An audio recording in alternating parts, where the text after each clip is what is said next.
যা আপনাদের account hack হয়ে গিয়েছিল, বিশেষজ্ঞরা প্রমাণ করেছে আপনাদের অ্যাকাউন্ট কোনো হ্যাক ম্যাক কিচ্ছু হয় নাই। বাঁচার জন্য এখন আপনারা মিথ্যে কথা বলছেন।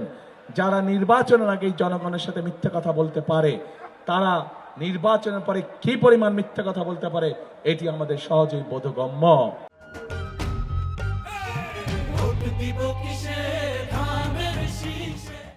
কিভাবে নির্বাচনকে বাধাগ্রস্ত করা যায়, এরা এখন তাদের লোকজনকে মা বোনদের কাছে পাঠাচ্ছে এনআইডি নাম্বার নেওয়ার জন্য, বিকাশ নাম্বার নেওয়ার জন্য। এই খবর আছে আপনাদের কাছে? কাজেই তারা বলে সৎ লোকের শাসন কায়েম করবে। আরে ভাই, আপনাদের এই প্রস্তাবটাই তো সবচেয়ে বড় অসৎ প্রস্তাব। আপনারা অসৎ প্রস্তাব দিয়ে কাজ শুরু করে কিভাবে আপনারা মনে করেন যে আপনারা সৎ লোকের শাসন কায়েম করবেন? আপনারা সমগ্র জাতির সামনে মিথ্যে কথা বলেন যে আপনাদের অ্যাকাউন্ট হ্যাক হয়ে গিয়েছিল, বিশেষজ্ঞরা প্রমাণ করেছে আপনাদের অ্যাকাউন্ট কোনো হ্যাক ম্যাক কিচ্ছু হয় নাই। বাঁচার জন্য এখন আপনারা মিথ্যে কথা বলছেন। যারা নির্বাচনের আগেই জনগণের সাথে মিথ্যে কথা বলতে পারে, তারা নির্বাচনের পরে কি পরিমাণ মিথ্যে কথা বলতে পারে, এটি আমাদের সহজেই বোধগম্য। প্রিয় ভাই বোনেরা, আজকে নির্বাচনকে বিতর্কিত করার জন্য, বাধাগ্রস্ত করার জন্য এরা উঠে পড়ে লেগেছে। সেই জন্য আজকে এখানে লাখো জনতার উপস্থিতিতে আপনাদেরকে এবং আপনাদের মাধ্যমে সকল মা বোন এবং সকল ভাই বোনদেরকে, আপনাদেরকে এবং আপনাদের মাধ্যমে আপনাদের এলাকার সকল মানুষের কাছে আমি একটি আহ্বান জানাতে চাই। আপনাদেরকে অত্যন্ত সতর্ক এবং সজাগ থাকতে হবে, যাতে কেউ ষড়যন্ত্র করে আপনার সেই ভোটের অধিকারকে কেড়ে নিতে না পারে। আবার প্রিয় ভাই বোনেরা, নতুন গল্প শুনছি, ইদানিং নতুন গল্প শুনছি যে এবার বলে ভোট গণনা করতে অনেক বেশি সময় লাগবে। প্রিয় ভাই বোনেরা, এই দেশের মানুষ হয়তো গত এক যুগ ভোট দিতে পারেনি, কিন্তু ভোট দেওয়ার যে অভিজ্ঞতা তাদের নাই তা না। 91 সালে ভোট দিয়েছে, 96 সালে ভোট দিয়েছে, 2001 সালে ভোট দিয়েছে। ভোট গণনা করতে কেমন সময় লাগে বাংলাদেশের মানুষের সেই ধারণা আছে। কাজেই যদি কেউ ভোট গণনা করতে দেরি হবে, এই উসিলা দিয়ে যদি কেউ কোনো সুযোগ নিতে চায়, প্রিয় ভাই বোনেরা, আপনাদেরকে তা প্রতিরোধ করতে হবে। পারবেন ইনশাআল্লাহ।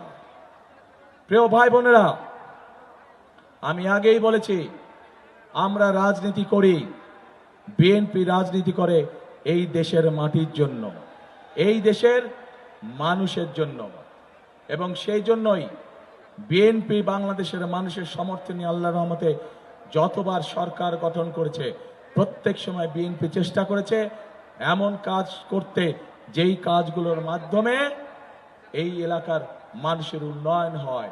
স্কুল কলেজ তৈরি করা, রাস্তাঘাট তৈরি করা সহ কর্মসংস্থানের ব্যবস্থা করা। কিন্তু আমরা বিগত 15 বছর দেখেছি, বিগত 15 বছর আমরা দেখেছি কিভাবে দেশের মানুষকে তার এলাকার উন্নয়ন থেকে বঞ্চিত করা হয়েছে। প্রিয় ভাই বোনেরা, আজকে এই বৃহৎ অঞ্চল, এখানকার কৃষক ভাইদের জন্য সবচেয়ে বড় অন্যতম একটি সমস্যা হচ্ছে বিভিন্ন খাল ছিল, বিভিন্ন বিল ছিল, যেগুলা বন্ধ হয়ে গিয়েছে।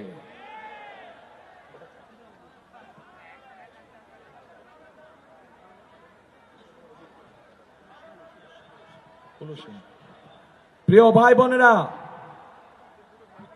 আপনাদের নিশ্চয়ই মনে আছে একটি খাল প্রকল্পের কথা, উলসি খাল, মনে আছে? চিনেন? শহীদ রাষ্ট্রপতি জিয়াউর রহমানের সেই গেঞ্জি পরা ছবি নিশ্চয়ই এখনো অনেকের চোখের সামনে ভাসে।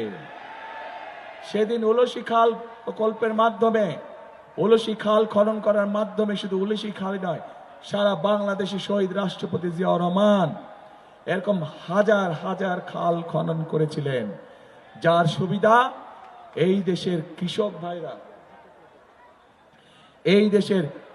ভাইরা পেয়েছে। এবং শুধু কৃষক ভাইরাই নয়, তার ফলে কৃষক ভাইদের ফসলের উৎপাদন দ্বিগুণ হওয়ার ফলে তার সুবিধা দেশের সাধারণ মানুষে পেয়েছে।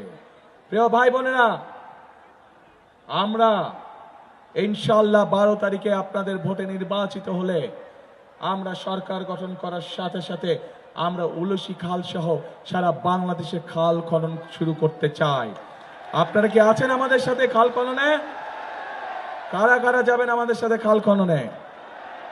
ইনশাআল্লাহ আপনাদের সাথে খাল খননে আবার দেখা হবে।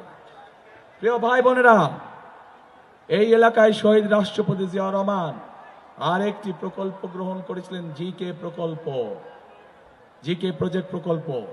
বিভিন্ন কারণে সেটি পরবর্তীতে বন্ধ হয়ে গিয়েছে। আমরা চাই ইনশাআল্লাহ আপনাদের সমর্থনে সরকার গঠন করলে সেই প্রকল্প আবার আমরা চালু করতে চাই। প্রিয় ভাই বোনেরা, একই সাথে আমরা সারা বাংলাদেশে মা বোনদের হাতে, গৃহিণীদের হাতে যেমন ফ্যামিলি কার্ড তুলে দিতে চাই, ঠিক একইভাবে আমরা সারা বাংলাদেশের সকল কৃষক ভাইয়ের হাতে কৃষি কার্ডও তুলে দিতে চাই। এই কৃষি কার্ডকে, এই কৃষি কার্ডের মাধ্যমে আমরা কৃষক ভাইদের কাছে ন্যায্য মূল্যে আমরা সার, বীজ, কীটনাশক, ওষুধ, যেটি তার যে পরিমাণ জমি, ওই জমির জন্য যে পরিমাণ প্রয়োজন সেইটি আমরা তার কাছে ঘরে দিয়ে আসতে চাই, ঘরে পৌঁছে দিতে চাই কৃষক ভাইদেরকে।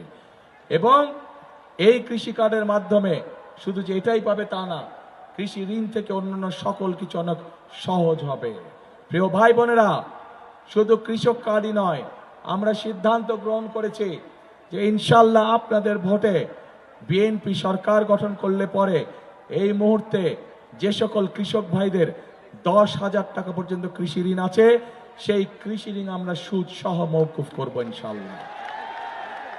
কারণ বিএনপি নির্বাচিত সরকার গঠন করলে সেটি হবে জনগণের সরকার।